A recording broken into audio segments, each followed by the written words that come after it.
Alors, quand j'ai préparé cette présentation, je me suis posé la question si le buzz du moment peut convenablement répondre à cette question posée par Damien. Et voici donc la réponse qu'il m'a fournie. Alors, l'échocardiographie fœtale ne peut pas prédire avec certitude le parcours parce qu'il y a des trop nombreux facteurs qui l'influencent. Alors, on pourrait dire, bon, ben voilà, on s'arrête ici, c'est intéressant, mais on va essayer de développer ensemble quels sont ces facteurs et comment on peut éventuellement quand même améliorer notre prédiction dans certaines limites. Alors, pour essayer de prédire le parcours périnatal, il y a 3 éléments fondamentaux. Premièrement, il faut un geste technique, c'est-à-dire l'échocardiographie fœtale de bonne qualité, avec des belles images idéalement. Il faut en déduire un diagnostic anatomique, idéalement le plus précis possible. Et après, il faut qu'on anticipe la physiologie de cette cardiopathie à la naissance. Dès qu'on va se tromper dans un de ces éléments, forcément, on aura quelque chose de faux ou tout faux. Et puis, je vous invite d'abord à réfléchir sur le geste technique, donc l'échocardiographie fœtale, et les éléments qui vont impacter sa qualité. Donc, premièrement, bien sûr, il faut se rappeler, c'est un tout petit peu banal, mais on va seulement intervenir, c'est-à-dire faire l'expertise si on a été sollicité. C'est-à-dire tout simplement, notre expertise va dépendre de la qualité du dépistage partout en France. Si le dépistage est mauvais, on ne fera pas de diagnostic et inversement, si le dépistage est très bon, ce qui est heureusement le cas, on fera plus de diagnostics. Après, il y a des facteurs humains qui interviennent. Donc, c'est notre habilité technique de l'opérateur de réaliser cet examen chez la femme enceinte. Donc, il faut avoir une certaine expérience. Il faut savoir interpréter des images chez le fœtus, qui n'est pas tout à fait la même chose qu'en cardiologie pédiatrique chez l'enfant. Et puis, il faut avoir des connaissances, des spécificités chez le fœtus pour les cardiopathies fœtales qui ne se présentent pas toujours de la même manière qu'après la naissance. Et après, il y a quelque chose qui est très spécifique à la cardiologie fœtale. On examine le patient à travers d'un autre patient. Donc, on a beaucoup de difficultés techniques qu'on n'a pas chez l'enfant en cardiologie pédiatrique, c'est-à-dire la position des fœtus, qu'on peut parfois arranger si on est habile. Mais on va avoir plus de difficultés si la dame est très obèse, si elle est porteuse, si elle a des triplés. On va avoir un examen incomplet de mauvaise qualité si on va nous appeler de faire un examen très précoce. La dernière tendance, c'est de faire l'examen précoce à 13 semaines. Donc, on ne va pas avoir les mêmes informations à 13 semaines qu'on aura à 22 semaines ou si on fait l'examen de la veille de l'accouchement. Donc, tout ça va forcément impacter notre examen en termes de qualité et en termes de si on arrive à faire un examen complet. Et puis après, dernier facteur, pas tout à fait négligeable non plus, c'est les facteurs techniques. Qu'est-ce qu'on a comme appareil ? Est-ce qu'on utilise un appareil obstétrical, cardiologique, les sondes, les algorithmes de traitement d'image, tout ça va finalement nous fournir une image sur laquelle on portera un diagnostic. Alors, dans tous ces facteurs, quel est le facteur qui est le plus déterminant pour nos erreurs, c'est-à-dire pour se tromper dans nos diagnostics?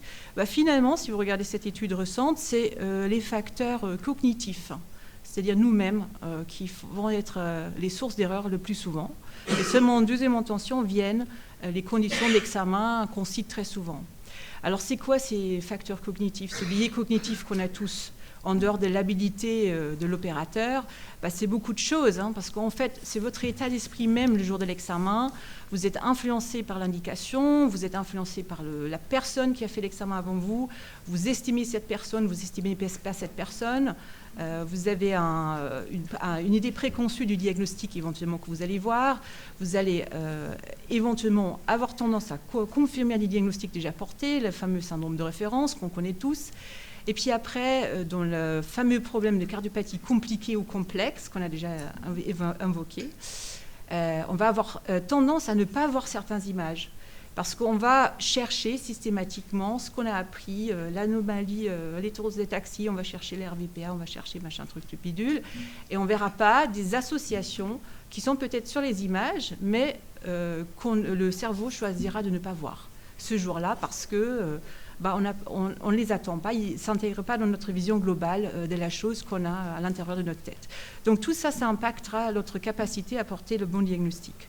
Bon, si on regarde maintenant quel est, une fois qu'on a tout ça compris, notre taux d'erreur dans les diagnostics, là il y a beaucoup de littérature que vous connaissez. Il y a bien sûr le grand papier de Necker qui a été fait il y a quelques années, plus que 2000 diagnostics prénataux qu'on a évalués en termes de discordance de diagnostics pré- et post-natal pour savoir qu'est-ce qui se passe à la naissance, c'est-à-dire mon sujet, et qu'est-ce qui se passe à plus long terme.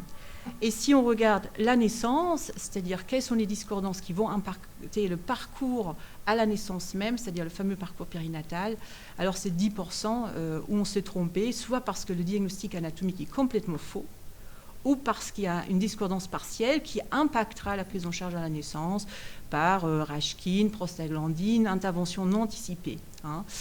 Et après, on pourrait se dire, bon, est-ce que c'est un problème purement néquérien ? Est-ce que c'est français ? Est-ce que les autres sont beaucoup meilleurs que ça ? Alors la réponse est non à cette question, parce que si vous regardez les études récentes qui s'intéressent aux discordances anatomiques pré-postnatales, on trouve à peu près les mêmes taux d'erreur, hein, avec un impact sur les prises en charge à la naissance même, qui nous intéresse là, entre 10 à 40%. Alors comment s'expliquent ces différences dans les parcours ?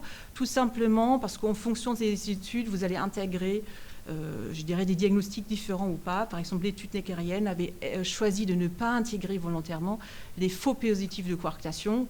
Forcément, si vous les intégrez, vous avez beaucoup plus d'impact sur le parcours périnatal parce que vous allez hospitaliser des nouveau-nés, entre guillemets, pour rien, parce que vous les surveillez pour la fermeture du canal artériel. Après, quelles sont les erreurs qu'on fait en diagnostic prénatal, en échographie ? On se trompe souvent sur les voies d'éjection. C'est compliqué, la relation spatiale par rapport au ventricule, de voir les obstacles. On se trompe sur les retours veineux pulmonaires et systémiques. Pour le premier, forcément, il y a intervention précoce à la clé, si on l'a loupé. Et le dernier, cardiopathie simple ou pas simple, les communications interventriculaires, on peut se dire, c'est assez banal, la CIV, mais ça peut être primordial, comme on a vu dans le VDDI tout à l'heure, la position de la CIV va tout déterminer en termes de physiologie et donc d'opération qui suivra derrière. Alors, dernière réflexion, comment anticiper la transition périnatale ? Finalement, c'est ça le plus compliqué. Parce que souvent on pose le bon diagnostic anatomique, mais on a du mal à anticiper ce qui se passera à la naissance finalement. Hein. Et pourquoi c'est tellement compliqué d'anticiper ? Vous le savez tous, vous avez le fœtus à haute résistance vasculaire pulmonaire avec un cœur en parallèle, avec les chaînes fœtaux, et puis il devient le nouveau-né à basse résistance vasculaire pulmonaire avec un cœur en série en absence de cardiopathie.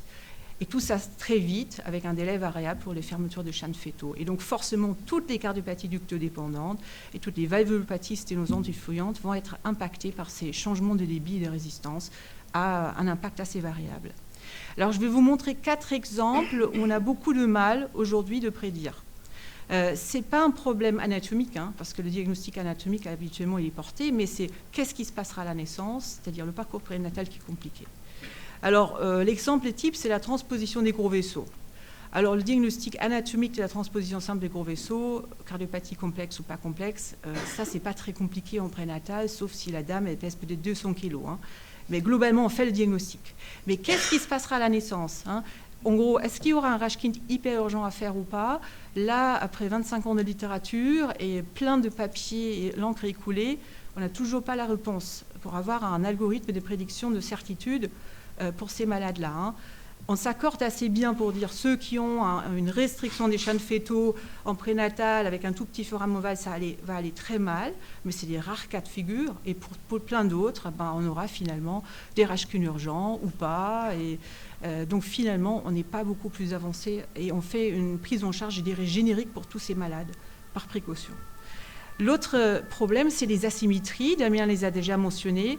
C'est un problème très complexe. Là, on parle du parcours périnatal et pas du tout des projections à long terme, des lésions associées qu'on ne verra pas, etc. Donc, entre le premier cas, asymétrie, qui coarctera au bout de quelques heures, et l'autre qui ressemble étrangement, mais qui aura un cœur normal, pareil, beaucoup de littérature, beaucoup de scores, beaucoup de Z-scores, mensuration, etc. En plus, c'est une cardiopathie qui est potentiellement évolutive pendant la grossesse. Ça s'aggrave pas, donc il faut suivre, etc. On n'a toujours pas d'algorithme de prédiction de certitude pour savoir lequel coarctera avec beaucoup de fiabilité pour éviter les surhospitalisations des nouveau-nés ou des malades qui ne seront pas hospitalisés et qui auront leur transfert postnatal pour coarctation. Troisième exemple, très compliqué, les valvulopathies fuyantes. On a ce problème récurrent en conseil pour la maladie d'Epstein et pour la dysplasie tricuspide. On l'a aussi dans d'autres cardiopathies avec fuite associée. Ici, c'est le troncus. la fuite troncale va considérablement impacter le parcours patient périnatal parce qu'on fait un geste associé et l'avenir sera considérablement impacté. Mais malheureusement, là aussi, on l'a démontré récemment, on est très mauvais. On le prédit très très mal. On ne voit pas les fuites, on ne prévoit pas si ça s'aggrave, si ça apparaît, si ça serait une fuite significative ou pas. Dernier exemple, qui est un peu, je dirais, le sommet de toutes ces complications de prédiction au conseil prénatal, c'est ventre Q3 double essu. Parce que vous avez une complexité anatomique avec plein de lésions potentiellement associées au nom et une complexité physiologique néonatale. Dès que vous êtes trompé dans la CIV par rapport au gros vaisseau, certains y arrivent très bien, d'autres moins, forcément vous avez tout faux. Vous avez le nouveau-né rose type CIV jusqu'au nouveau-né cyanogen. Vous n'avez pas prévu la bonne opération. Vous n'avez pas dit les bonnes choses aux parents. Donc, votre prédiction, elle est complètement erronée. Donc, ça, même s'il n'y a pas d'études récentes françaises, reste assez médiocre, je dirais, au niveau national en termes de prédiction pour nous tous. Alors, comment on peut s'améliorer ? Surtout pour ce dernier exemple, alors il y a des équipes qui font des choses intéressantes que je vous montre ici, sorties il y a 2 ans, une équipe indienne qui nous montre que grâce aux STIC, c'est-à-dire des reconstructions spatio-temporales en temps réel, avec des datasets 3D sur lesquels vous projetez les flux Doppler, vous arrivez beaucoup mieux qu'en dimensionnel classique de localiser la CIV, la tunnélisation du ventricule gauche vers un des 2 gros vaisseaux, etc. Et pour anticiper donc la stratégie chirurgicale. Donc ça, c'est une piste intéressante, peut-être pour l'avenir, pour éventuellement plus utiliser ce genre d'approche. Comment on peut s'améliorer davantage par ailleurs ? On peut avoir des stratifications de risques en prénatal. Donc il y a des équipes américaines qui font ça, qui vont classifier sur des protocoles d'échocardiographie fétale très précis, avec plein de critères pour chaque cardiopathie individuellement. Les fœtus avec cardiopathie ont 4 groupes de risques, du nouveau-né qui accouche dans sa maternité d'origine, sans prise en charge spécifique, jusqu'au nouveau-né type 4, enfin fœtus type 4, qui aura une équipe pluridisciplinaire en salle de naissance, cardiopédiatre, anesthésiste, chirurgien, ECMO, enfin la totale, qui est exceptionnel en pratique courante. Et avec ce type d'approche très codifiée qu'ils font depuis 20 ans, ils ont effectivement démontré une très bonne sensibilité et spécificité pour départager les fœtus à faible risque, sans intervention néonatale en salle de naissance, ni transfert, versus ceux qui nécessitent une prise en charge spécifique par des spécialistes, voire une unité médico-chirurgicale dès la salle de naissance.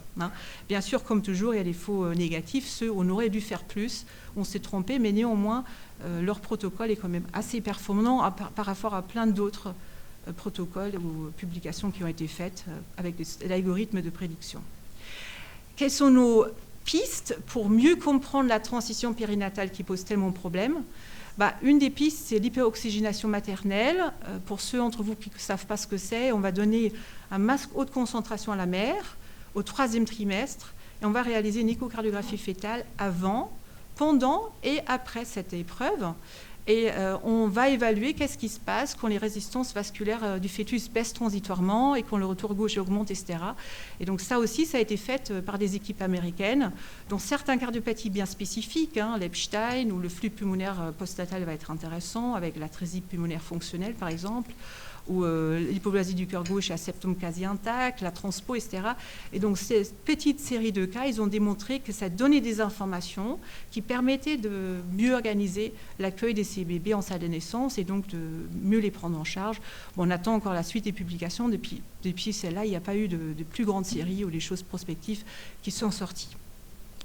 Pour s'améliorer d'un point de vue technique, c'est-à-dire pour nous-mêmes, c'est-à-dire nos biais cognitifs que j'ai mentionnés, à mon avis, en dehors de la formation, il faut répéter les examens, parce que le plus vous regardez, le plus des détails anatomiques vous allez potentiellement voir. Il faut se poser la question de relire les images par d'autres collègues, éventuellement de relire en staff, peut-être de relire en staff de façon double aveugle, pour ne pas connaître le diagnostic, de ne pas avoir le syndrome de référence d'emblée. Et puis, bien sûr, comme dans tous les topos, quasiment, il y a l'intelligence artificielle qui est déjà arrivée aussi, qui contrôle la qualité d'image, qui va contrôler qu'on fait un examen complet et qui portera sûrement aussi dans l'avenir les diagnostics anatomiques. Et après, pour les autres avancées technologiques en dehors du 3D, 4D que j'ai mentionné, il y a bien sûr l'IRM cardiaque fœtal. L'IRM cardiaque fœtal, c'est très intéressant parce que ça peut passer outre plein de problèmes de conditions, obésité, position fœtale difficile, etc. Si on a des devices qui sont adaptés, en sachant que bien sûr, pour l'instant, c'est purement du 3e trimestre, c'est-à-dire des images de toute fin de grossesse. Donc, en conclusion, est-ce qu'on peut prédire le parcours périnatal? Bon, on peut le tenter, mais il y aura une marge d'erreur assez importante qu'il va falloir intégrer dans notre conseil. On se rend donc bien compte que c'est nous-mêmes probablement qui sont à l'origine du problème, à cause de nos biais cognitifs qui font le plus d'erreurs, et qu'après, il y a une partie qui est un peu difficilement gérable, qui est la transition périnatale. Les pistes de réflexion là-dessus, je vous ai dit. Et donc, à la fin, j'ai posé à ChatGPT la question, est-ce qu'un jour, on aura tous les diagnostics 100% sans erreur grâce à l'intelligence artificielle? Enfin, il m'a répondu que c'est peu probable parce que la qualité d'image ne sera pas toujours optimale, même si peut-être un jour c'est un robot qui fera, et on sera tous au chômage technique, mais peut-être il faut faire les imageries de coupe pour passer outre tout ça. Je laisse ça à la discussion. Je vous remercie beaucoup pour votre attention.